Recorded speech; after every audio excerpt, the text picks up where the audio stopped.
ರಾಜ್ಯ ರಾಜಕಾರಣದಲ್ಲಿ ಕಳೆದ 3-4 ದಿನಗಳಿಂದ ಭಾರಿ ಸಂಚಲನಕ್ಕೆ ಕಾರಣವಾಗಿರುವ ಹನಿ ಟ್ರ್ಯಾಪ್ನ ಫಾಲೋ ಅಪ್ ಸುದ್ದಿ. 3 ದಿನಗಳ ಹಿಂದೆ ಸದನದಲ್ಲಿ ಹನಿ ಟ್ರ್ಯಾಪ್ ಅಂತ ಅಳಲನ್ನ ತೋಡಿಕೊಂಡದ್ದ ಸಹಕಾರ ಸಚಿವ KN ರಾಜಣ್ಣ ಅವತ್ತು ಹೇಳಿದ ಮಾತು, ನನ್ನ ಬಳಿ ಪುರಾವೆ ಇದೆ, ಸಾಕ್ಷಿ ಇದೆ, ದಾಖಲೆ ಇದೆ, ಇದನ್ನ ಗೃಹ ಸಚಿವರಿಗೆ ಕೊಡ್ತೀನಿ, ಮುಖ್ಯಮಂತ್ರಿ ಕೊಡ್ತೀನಿ ಅಂತ. ಇದಾದ ಮೇಲೆ ದೂರು ಕೊಡೋಕೆ ಬರೋಬ್ಬರಿ 3 ದಿನ ಟೈಮ್ ತಗೊಂಡ್ರು. ಈಗ ದೂರೇನೋ ಕೊಟ್ಟಿದ್ದಾರೆ, ಆದರೆ ಕೊಟ್ಟಿರೋ ದೂರು ಕೇವಲ ನೇಮ್ ಸೇಕಾ, ನಾಮಕೆ ವಾಸ್ತೇನಾ ಅನ್ನೋ ಅನುಮಾನ. ಈಗ ದಾಖಲೆನೂ ಇಲ್ಲ, ಪುರಾವೆನೂ ಇಲ್ಲ, ಸಾಕ್ಷಿಯೂ ಇಲ್ಲ ಅಂತ ಹೊಸ ಕತೆ ಹೇಳಿದ್ದಾರೆ ಸಚಿವ KN ರಾಜಣ್ಣ. ಹಾಗೆ ಇಲ್ಲಿ ಗೃಹ ಸಚಿವರ ಮನೆ ಬಾಗಿಲಿಗೆ ಮತ್ತೊಬ್ಬ ಸಚಿವ ಬಂದು ಅಹವಾಲು ಸಲ್ಲಿಸಿದ್ರು. ಪರಮೇಶ್ವರ್ ಬೊಟ್ಟು ಮಾಡಿದ್ದು ಸ್ಪೀಕರ್ ಕಡೆಗೆ. ನಿಮಗೆ ನೆನಪಿರ್ಬೋದು, CT ರವಿ ಹಾಗೆ ಲಕ್ಷ್ಮೀ ಹೆಬ್ಬಾಳ್ಕರ್ ನಡುವಿನ ಈ ಡರ್ಟಿ ಟಾಕ್ನ ಪಾಲಿಟಿಕ್ಸ್ ಆದಾಗ ಇದೇ ಸ್ಪೀಕರ್ ಕೊಟ್ಟ ತೀರ್ಮಾನವನ್ನು ಧಿಕ್ಕರಿಸಿದ್ದ ಪಕ್ಷ ಕಾಂಗ್ರೆಸ್. ಇದೀಗ ತಮ್ಮದೇ ಪಕ್ಷದ ಮಿನಿಸ್ಟರ್ ಒಬ್ಬರು ಬಂದು ತಮ್ಮದೇ ಬಳಿಯಲ್ಲಿ ದೂರು ಕೊಟ್ಟರು ಕೂಡ ಸ್ಪೀಕರ್ ಹತ್ರ ಹೋಗಿ ಅಂತ ಹೇಳ್ತಿದ್ದಾರೆ ಗೃಹ ಸಚಿವರು. ಇವೆಲ್ಲವನ್ನ ನೋಡ್ತಾ ಇದ್ರೆ ಹನಿ ಟ್ರ್ಯಾಪ್ ದೂರಿಗೆ ನಿಜಕ್ಕೂ ನ್ಯಾಯ ಸಿಗತ್ತಾ, ಇಲ್ಲಿ ಅನ್ಯಾಯ ಆಗಿರೋದು ನಿಜಾನಾ, ಈ ರೀತಿ ಅನೇಕ ಪ್ರಶ್ನೆ ಅಂತೂ ಮೂಡ್ತಾ ಇದೆ. ಈ ಬಗ್ಗೆ ಒಂದು ಡೀಟೇಲ್ ರಿಪೋರ್ಟ್ ನಿಮ್ಮ ಮುಂದೆ.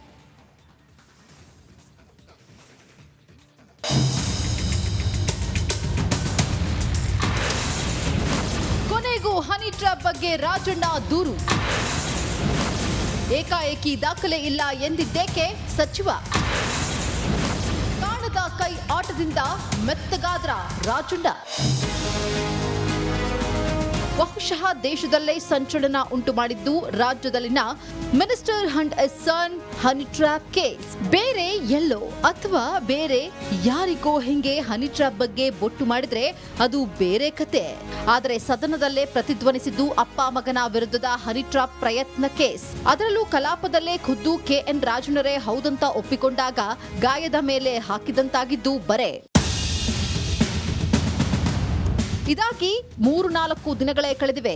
ಅವತ್ತು ಸದನದಲ್ಲಿ ಹನಿ ಟ್ರ್ಯಾಪ್ ಬಗ್ಗೆ ಅಳಲು ತೋಡಿಕೊಂಡಿದ್ದ ಸಹಕಾರ ಸಚಿವ KN ರಾಜಣ್ಣ ಇಷ್ಟು ದಿನಗಳ ಕಾಲ ದೂರು ಕೊಡೋದಕ್ಕೆ ಕಾದಿದ್ದೇಕೆ ಅನ್ನೋ ಪ್ರಶ್ನೆಯೇ ಈಗ ರಾಜಕೀಯ ಮೊಗಸಾಲೆಯಲ್ಲೇ ಹನಿ ಟ್ರ್ಯಾಪ್ನಷ್ಟೇ ಸದ್ದು ಮಾಡಿದೆ. ಇದಕ್ಕೆ ಸಚಿವ KN ರಾಜಣ್ಣ ಏನೇನೋ ಕಾರ್ಯಕ್ರಮಗಳ ಕಾರಣ ಕೊಟ್ಟರು. ಕಂಪ್ಲೇಂಟ್ ಕೊಡಲೇಬೇಕು ಅಂತ ಮನಸ್ಸು ಮಾಡಿದ್ರೆ ಅವರು ಕೊಡುತ್ತಿರೋ ಕಾರಣಗಳು ಬರೀ ನೆಪ ಅನ್ನೋದು ಕ್ಲಿಯರ್. ಹಾಗಿದ್ರೆ ಇಲ್ಲಿ ಖಂಡಿತ ಆಟ ಆಡಿವಿಯಾ ಕಾಣದ ಕೈಗಳು. ಯಾರು ಏನೇ ಹೇಳಲಿ ರಾಜಣ್ಣ ಹನಿ ಟ್ರ್ಯಾಪ್ ಕಹಾನಿ ಇಡೀ ರಾಷ್ಟ್ರದಲ್ಲಿ ಸೌಂಡ್ ಮಾಡಿದ್ದು ಸುಳ್ಳಲ್ಲ. ಅದರಲ್ಲೂ ಕಾಂಗ್ರೆಸ್ ಸರ್ಕಾರದ ಸಚಿವರ ಮೇಲೆ ಹನಿ ಟ್ರ್ಯಾಪ್ ಪ್ರಯತ್ನ ನಡೆದಿದ್ದು ಪಕ್ಷಕ್ಕೂ ದೊಡ್ಡ ಮುಜುಗರ ತಂದಿದೆ. ಅದು ಇನ್ನೂ ಗಮನಿಸಬೇಕಾದ ಅಂಶ ಅಂದ್ರೆ ಇಲ್ಲಿ ರಾಜಣ್ಣ ಆಗ್ಲಿ, ಪುತ್ರ ರಾಜೇಂದ್ರ ಆಗ್ಲಿ ಅಥವಾ ಕಾಂಗ್ರೆಸ್ ಸರ್ಕಾರದ ಇತರೆ CM ಆಪ್ತರು ಬೊಟ್ಟು ಮಾಡ್ತಿರೋದು ಯಾರ ವಿರುದ್ಧ ಅನ್ನೋದು ಗುಟ್ಟಾಗೇನು ಉಳಿದಿಲ್ಲ. ಇದೇ ಈಗ ಹೈಕಮಾಂಡ್ಗೂ ಕಸಿವಿಸಿ ತಂದಿದ್ದು. ಹನಿ ಟ್ರ್ಯಾಪ್ ಆಗಿದೆ ಅಂತ ಆದ್ರೂ ಕೈಗೆ ಬೇಕುದಿ. ಇದನ್ನ ಆ ಮಹಾನಾಯಕರೇ ಮಾಡಿಸಿದ್ದಾರೆ ಅಂತ ಆದ್ರೂ ಪಕ್ಷಕ್ಕೆ ಕೆಂಡ. ಇತ್ತ ಬಾಣಲೆ, ಅತ್ತ ಬೆಂಕಿ ಸ್ಟೋರಿ.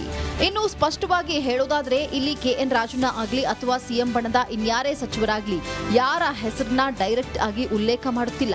ಆದ್ರೂ ಎಲ್ಲರಿಗೂ ಗೊತ್ತು ಇದು DCM DK ಶಿವಕುಮಾರ್ ಮೇಲೆ ಗುರಿ ಮಾಡಿದ ಅಸ್ತ್ರ ಅಂತ.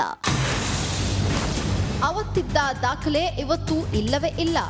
ಇಲ್ಲಿ ರಾಜಣ್ಣ 3-4 ದಿನಗಳಿಂದ ದೂರನ್ನೇ ಒಂಥರ ಧಾರಾವಾಹಿ ತರ ಎಳೆದಿದ್ದು. ಇಲ್ಲಿ ಮೂಡ್ತಿರೋ ಡೌಟ್ ಅಂದ್ರೆ ನಿಜಕ್ಕೂ ಮೆತ್ತಗಾಗಿ ಬಿಟ್ರ ಸಚಿವ KN ರಾಜಣ್ಣ.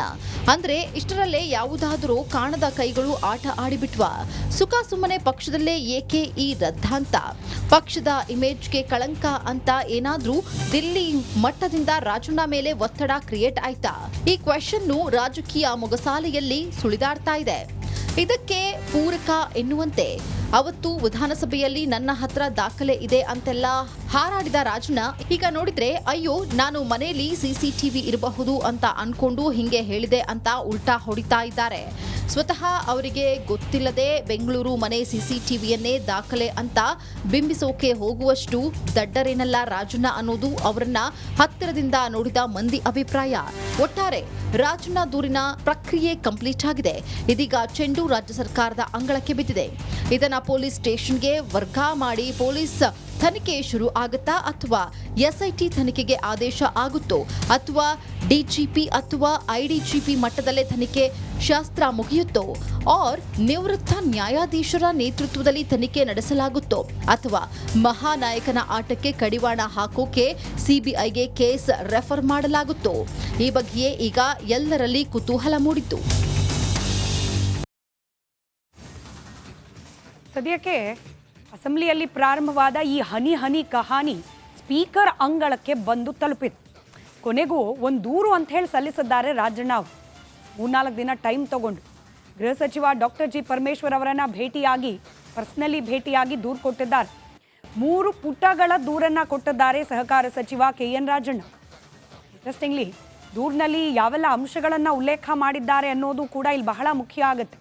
ಯಾರ್ದಾದ್ರೂ ಹೆಸರು ಬರೆದಿದ್ದಾರಾ, ಇಂಥ ಹೊತ್ತಿಗೆ ಬಂದವ್ರು ಹೀಗೆ ಮಾತಾಡಿದವ್ರ ಬಾಯಲ್ಲಿ ಇಂಥವ್ರ ಹೆಸರು ಬಂತು, ಇಂಥವ್ರ ಮೇಲೆ ಅನುಮಾನ ಇದೆ, ಹೀಗೆ ಸ್ಪೆಸಿಫಿಕ್ ಡೀಟೇಲ್ಸನ್ನು ಕೊಟ್ಟರೆ ತನಿಖೆ ಮತ್ತಷ್ಟು ಚುರುಕಾಗಿ ಮತ್ತಷ್ಟು ಗಂಭೀರವಾಗಿ ನಡೆಯೋ ನಿರೀಕ್ಷೆಯನ್ನು ಇಟ್ಕೊಳ್ಬಹುದು. ಆದರೆ ದೂರಿನಲ್ಲಿ ಹನಿ ಟ್ರ್ಯಾಪ್ನ ಬಗ್ಗೆ ಕೊಟ್ಟಿರುವ ವಿವರಗಳಿದೆಯಲ್ಲ, ಅದು ಮತ್ತಷ್ಟು ಅನುಮಾನಕ್ಕೆ ಕಾರಣವಾಗ್ತಾ ಇದೆ ಈ ಪ್ರಕರಣದ ಗಂಭೀರತೆ ಬಗ್ಗೆ. 2 ಸಲ ಬೆಂಗಳೂರಿನ ತಮ್ಮ ನಿವಾಸದಲ್ಲಿ ತಮ್ಮ ಮೇಲೆ ಹನಿ ಟ್ರ್ಯಾಪ್ ಮಾಡುವ ಯತ್ನ ನಡೀತು ಅಂತ ಹೇಳಿ ಬರೆದಿದ್ದಾರೆ ರಾಜಣ್ಣ ಅವರು. ಅದರಲ್ಲೂ ಜೀನ್ಸ್ ಪ್ಯಾಂಟ್ ಹಾಕೊಂಡು ಬಂದಿದ್ದ ಯುವತಿ ಅಂತ ಹೇಳಿ ದೂರಿನಲ್ಲಿ ಮೆನ್ಷನ್ ಮಾಡಿದ್ದಾರೆ. ಹೆಸರಿಲ್ಲ, ಕೇವಲ ಆಕೆ ಧರಿಸಿದ ಉಡುಪಿನ ಬಗ್ಗೆ ಮಾತ್ರ ಪ್ರಸ್ತಾಪ ಮಾಡಿದ್ದಾರೆ ರಾಜಣ್ಣ ಅವರು. ಹೆಸರು ಗೊತ್ತಿಲ್ಲ ನನಗೆ, ಯಾರೋ ಬಂದಿದ್ರು ಅನಾಮಧೇಯ ವ್ಯಕ್ತಿಗಳು, ಒಬ್ಬ ಯುವಕ ಮಾತ್ರ ರಿಪೀಟೇವ್ಲಿ 2 ಸತಿ ಬಂದಿದ್ದ. ಯುವತಿ ಬರುವಾಗ ಡಬಲ್ ಅಂದರೆ 2 ಸತಿ ಬರುವಾಗಲೂ ಕೂಡ ಯುವತಿಯರು ಬದಲಾಗಿದ್ರು, ಬೇರೆ ಯುವತಿಯರು ಬಂದಿದ್ರು, ವಕೀಲರು ಅಂತ ಹೇಳ್ಕೊಂಡು ಬಂದಿದ್ರು. ಎಲ್ಲ ಅಂಶಗಳನ್ನು ರಾಜಣ್ಣ ಅವರು ಹೊರಗೆ ಪ್ರಸ್ತಾಪ ಮಾಡಿದ್ರು ಮಾಧ್ಯಮಗಳ ಸಮ್ಮುಖದಲ್ಲಿ ಮಾತನಾಡುವಾಗ. ದೂರಿನಲ್ಲಿ ಕೊಟ್ಟಿರೋ ಡೀಟೇಲ್ಸ್ ಏನು? ಜೀನ್ಸ್ ಪ್ಯಾಂಟ್ ಹಾಕೊಂಡು ಬಂದಿದ್ದ ಯುವತಿ 2 ಬಾರಿ ಮನೆಗೆ ಬಂದಿದ್ರು, ಇಷ್ಟನ್ನ ಹೇಳಿದ್ದಾರೆ ಹೊರತುಪಡಿಸಿದ್ರೆ ಯಾವುದೇ CCTV ಫುಟೇಜ್ ಆಗಲಿ, ಕಾಲ್ ಡೀಟೇಲ್ಸ್ ಆಗಲಿ, ತಮ್ಮ ಮೇಲೆ ಹನಿ ಟ್ರಾಪ್ಗೇನೆ ಯತ್ನ ನಡೆದಿತ್ತು ಅನ್ನೋದಕ್ಕೆ ಪೂರಕವಾದ ದಾಖಲೆಗಳಾಗಲಿ ಯಾವುದನ್ನೂ ಸಲ್ಲಿಸಿಲ್ಲ KN ರಾಜಣ್ಣ. ಈ ಹಿಂದೆ ದಾಖಲೆ ಇದೆ ಅಂತ ಹೇಳಿ ಬಹಿರಂಗವಾಗಿ ಸಭೆಯಲ್ಲಿ ಹೇಳಿದ್ದ ಮಿನಿಸ್ಟರ್ ಇದೀಗ ಉಲ್ಟಾ ಹೊಡೆದಂಗೆ ಕಾಣ್ತಾ ಇದೆ. ಕೇಳಿದ್ರೆ ನಮ್ಮನೇಲಿ CCTVನೇ ಇಲ್ಲ ಅಂತ ಹೇಳಿ ಕಾರಣ ಹೇಳ್ತಿದ್ದಾರೆ. ಅರೆ, ಒಬ್ಬ ಸಚಿವರಿಗೆ ತಮ್ಮ ನಿವಾಸದಲ್ಲಿ CCTV ಇದೆ ಇಲ್ಲ ಅನ್ನೋದ್ರ ಬಗ್ಗೆ ಗೊತ್ತೇ ಇಲ್ವಾ? ಇನ್ ಜನರಲ್ ಅಷ್ಟೆಲ್ಲ ಯೋಚನೆ ಮಾಡ್ಲಿಕ್ಕೆ ಪುರ್ಸೊತ್ತಿಲ್ವೇನೋ, ಗಮನಿಸೋಕೆ ಪುರ್ಸೊತ್ತಿಲ್ವೇನೋ ಅಂದ್ಕೊಳ್ಬೋದು. ಆದರೆ ಅಸೆಂಬ್ಲಿಯಲ್ಲಿ ನಿಂತು ಮಾತನಾಡುವಾಗ ನನ್ನ ಹತ್ರ ದಾಖಲೆ ಇದೆ, ನಾನು ದಾಖಲೆ ಸಮೇತ ದೂರು ಕೊಡ್ತೀನಿ ಅಂತ ಹೇಳುವಾಗ ಮನೇಲಿ CCTV ಇರಬಹುದು ಅಂದ್ಕೊಂಡು ನಾನು ಹಾಗೆ ಹೇಳಿದೆ ಅನ್ನೋದು ರಾಜಣ್ಣ ಅವರ ನೆಪ. ಕಾರಣ ಇನ್ನು ಈ ದೂರು ಸಲ್ಲಿಸೋ ಪ್ರಕ್ರಿಯೆ ಇದೆಯಲ್ಲ, ಅದರಲ್ಲೂ ಕೂಡ ಒಂದಷ್ಟು ಹೈಡ್ರಾಮಾ ನಡೆದು ಹೋಯ್ತು.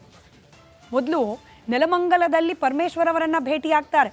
ಪರಮೇಶ್ವರ್ ಅವರ ಅಧಿಕೃತ ಸರ್ಕಾರಿ ನಿವಾಸವೂ ಅಲ್ಲ ಅಥವಾ ವಿಧಾನಸಭೆಯೂ ಅಲ್ಲ, ಭೇಟಿಯಾಗಿದ್ದೆಲ್ಲಿ ಪರಮೇಶ್ವರ್ ಒಡೆತನದ ಕಾಲೇಜ್ ನೆಲಮಂಗಲ, ಅಲ್ಲಿ ಹೋಗಿ ಭೇಟಿಯಾದರು. ಆದರೆ ಅಲ್ಲಿ ಪರಮೇಶ್ವರ್ ಅವರು ದೂರು ಸ್ವೀಕಾರ ಮಾಡಲಿಲ್ಲ. ಇದಲ್ಲಪ್ಪ ಜಾಗ, ಇಲ್ಲಿ ದೂರು ಸ್ವೀಕಾರ ಮಾಡಲಿಕ್ಕಾಗಲ್ಲ, ಭೇಟಿಯಾಗಿದ್ದೀರಲ್ಲ, ಆಮೇಲೆ ಮನೆಗೆ ಬಂದು ದೂರನ್ನು ಸಲ್ಲಿಸಿ ಅಂತ ಹೇಳಿ ಮನೆಗೆ ಬಂದು ದೂರು ಕೊಡಿ ಅಂತ ಹೇಳಿ ಕಳಿಸಿದ್ರು ಪರಮೇಶ್ವರ್ ಅವರು. ಸಂಜೆ ಹೋದರು ಪರಮೇಶ್ವರ್ ಅವರ ಅಧಿಕೃತ ನಿವಾಸಕ್ಕೆ ಹೋಗಿ ಅಲ್ಲಿ ದೂರನ್ನು ಸಲ್ಲಿಸಿದ್ರು ರಾಜಣ್ಣ ಅವರು. ಇದಾದ ಬಳಿಕ ಪರಮೇಶ್ವರ್ ಅವರು ಆಯಿತು, ಇಷ್ಟೊಂದು ಗಂಭೀರವಾದ ಆರೋಪ ಪ್ರಕರಣ, 48 ಮಂದಿ ಮೇಲೆ ಹನಿ ಟ್ರ್ಯಾಪ್ ಪ್ರಯತ್ನ ಆಗಿದೆ, ಸಿಡಿಗಳಿದೆ ಅಂತೆಲ್ಲ ಹೇಳಿಬಿಟ್ಟಿದ್ದಾರೆ, ಹೀಗಾಗಿ ಇದನ್ನು ತಕ್ಷಣ ಗೃಹ ಇಲಾಖೆ ಅತ್ಯಂತ ಗಂಭೀರವಾದ ಪ್ರಕರಣ ಅಂತ ಪರಿಗಣಿಸುತ್ತೆ ಅಂತ ಹೇಳ್ತಾರೇನೋ ಅನ್ನೋ ನಿರೀಕ್ಷೆ ಇತ್ತು. ಆದರೆ ಪರಮೇಶ್ವರ್ ಅವರು ತೆಗೆದಿದ್ದು ಮತ್ತೊಂದು ಹೊಸ ರಾಗ. ಇದು ಸದನದಲ್ಲಿ ಪ್ರಸ್ತಾಪ ಆಗಿದೆ ವಿಚಾರ, ನನ್ನ ಹತ್ರ ದೂರು ಕೊಟ್ಟಿರಬಹುದು ಈಗ ಬಂದು, ಆದರೆ ಸದನದಲ್ಲಿ ಮೊದಲು ಪ್ರಸ್ತಾಪ ಆಗಿದ್ದು, ಹೀಗಾಗಿ ಇದರಲ್ಲಿ ಸ್ಪೀಕರೇ ಫೈನಲ್ ಡಿಸಿಷನ್ ಅಂತ ಹೇಳೋ ಮೂಲಕ ಸ್ಪೀಕರ್ ಅಂಗಳಕ್ಕೆ ರಾಜಣ್ಣ ಅವರ ಹನಿ ಟ್ರ್ಯಾಪ್ನ ದೂರಿನ ಚೆಂಡನ್ನು ಕಳಿಸಿದ್ದಾರೆ ಹೋಮ್ ಮಿನಿಸ್ಟರ್. ಸಭಾಧ್ಯಕ್ಷರ ಅನುಮತಿ ಬೇಕು ಇದನ್ನು ಮುಂದುವರಿಸಲಿಕ್ಕೆ ಅಂತ ಹೇಳಿ ಪರಮೇಶ್ವರ್ ಅವರು ಹೇಳಿದ್ದಾರೆ. ಕೇಳಿಸ್ಕೊಳ್ಳಿ, ದೂರು ಸ್ವೀಕಾರ ಮಾಡಿದ ನಂತರದಲ್ಲಿ ಗೃಹ ಸಚಿವರಾದ ಡಾಕ್ಟರ್ ಜಿ ಪರಮೇಶ್ವರ್ ಅವರು ಕೊಟ್ಟ ಹೇಳಿಕೆ ಯಾವ ರೀತಿ ಇತ್ತು ಅಂತ. ನನಗೆ ಇದನ್ನು ನಾನು ದೂರಂದರೆ ಕಂಪ್ಲೇಂಟನ್ನು ನಾನು ಸ್ವೀಕಾರ ಮಾಡೋಕ್ಕಾಗಲ್ಲ. ಕಂಪ್ಲೇಂಟನ್ನು ಪೊಲೀಸ್ ಸ್ಟೇಷನ್ನಲ್ಲೇ ಕೊಡಬೇಕು. ಇದನ್ನು ಮನವಿ ಅಥವಾ ರೆಪ್ರೆಸೆಂಟೇಷನ್ ಅಂಥೇಳಿ ಪರಿಗಣಿಸ್ಬೋದು. ಇದರ ಆಧಾರದ ಮೇಲೆ ಮುಂದೆ ಏನು ಮಾಡಬೇಕು ಅಂತ ನಾವು ಕಾನೂನಿನ ತಜ್ಞರನ್ನು ಅವರ ಜೊತೆಯಲ್ಲಿ ಚರ್ಚೆ ಮಾಡಿ ಆನಂತರ ತೀರ್ಮಾನ ತಗೊಳ್ತೇವೆ. ನನಗೆ ಇದು ಜಡ್ಜಸ್ ಯಾರು ಹೇಳಿದ್ದೀನೇನ್ರಿ? No let be clarify. Judges ಇದ್ದಾರೆ ಅಂತ ನಾನು ಹೇಳಿದ್ದೀನಿ ಎಲ್ಲಾದರೂ? ಹೇಳಿ. ಸುಮ್ಮನೆ ಎಲ್ಲ ನೀವೇ ಕಲ್ಪನೆ ಮಾಡಿಕೊಂಡು ಜಡ್ಜಸ್ ಇದ್ದಾರೆ ಅಂತ ಹೇಳಿದ್ರು ಅಂತ ಹೇಳಿ ತೋರಿಸಿ ಎಲ್ಲಿ ಹೇಳಿದ್ದೀನಿ ನಾನು? ಇನ್ಫ್ಯಾಕ್ಟ್ ನಾನು ಜಡ್ಜಸ್ ಇದ್ದಾರೆ ಅಂತ ಹೇಳಿದ್ದೀನಿ ಯಾವುದೋ ಒಂದು ಪತ್ರಿಕೆಯಲ್ಲಿ ಬಂದಾಗ 3 days or 4 days ಬ್ಯಾಕ್